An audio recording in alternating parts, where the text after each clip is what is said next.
venez de finir avec la réunion hebdomadaire stratégique du gouvernement. Est-ce qu'on peut en connaître quand même les comptes rendus?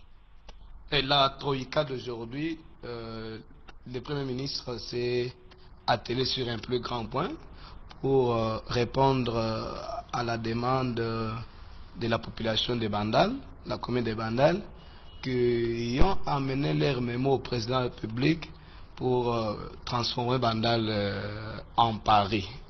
Alors, comme ils le disent déjà, que Bandal c'est Paris, alors le président de la République a écouté leurs demandes, a instruit son Excellence Monsieur le Premier ministre, on a étudié la faisabilité, au niveau des finances, nous avons prévu un budget de 500 milliards de dollars pour transformer Bandal en Paris. Alors, les études de faisabilité étant déjà finies, tout est maintenant mis en marche. Déjà, d'ici 48 heures, on va détruire toutes les maisons qui sont tout au long de la rivière Makelele, afin que nous puissions construire l'aéroport Charles de Gaulle là-bas. Et au niveau du bloc commercial, nous allons détruire toutes les terrasses au niveau des blocs commerciaux. Ça vous fait rire? On détruit toutes les terrasses au niveau des blocs commerciaux pour construire Zénith. Nous allons construire Zénith là-bas. Mais en ce qui concerne Tour Eiffel, il n'y a pas eu un grand problème.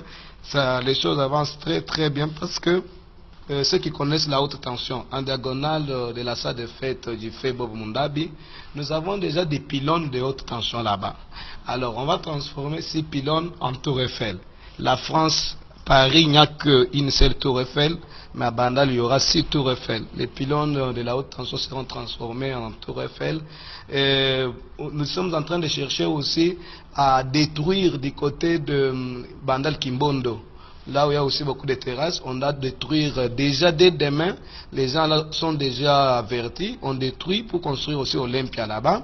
Champs-Élysées, de toutes les façons à venir, Kasavubu, les tronçons des Moulards jusqu'à l'entrée de la station Ma Campagne sera transformé en Champs-Élysées. Alors, déjà, il y a déjà des fleurs là-bas. Et tous ceux qui ont des maisons de gauche à droite, 00243, des boîtes, ici c'est Paris et tout, doivent céder pour que cette avenue Kasavubu soit transformée réellement en Champs-Élysées. Et ce qui concerne la résidence du président de la République, on transforme les toits à Paris, nous allons vers Assolongo, M. Patrick Mouya va libérer sa maison pour que ça soit Élysée. Alors on a déjà fait des études de faisabilité, on détruit sa maison et on transforme ça en Élysée. Alors, les plus grands problèmes, les plus grands points inscrits à l'ordre du jour, c'était par rapport à cette demande que le président public a accepté de transformer Bandal en Paris. Et les moyens sont là.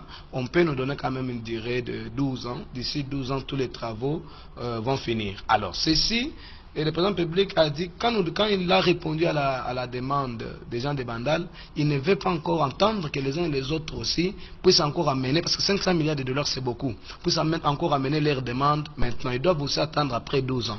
Alors ceux qui veulent que Bumbu soit transformé en Bulgarie, ceux qui veulent que Lemba soit transformé en Liban, ou bien Matete à New York, ou bien Matete à Mali, ou tout ça, les mettez à New York, doivent patienter pendant 12 ans, que l'on finisse d'abord avec ces projets de transformer Bandal en Paris.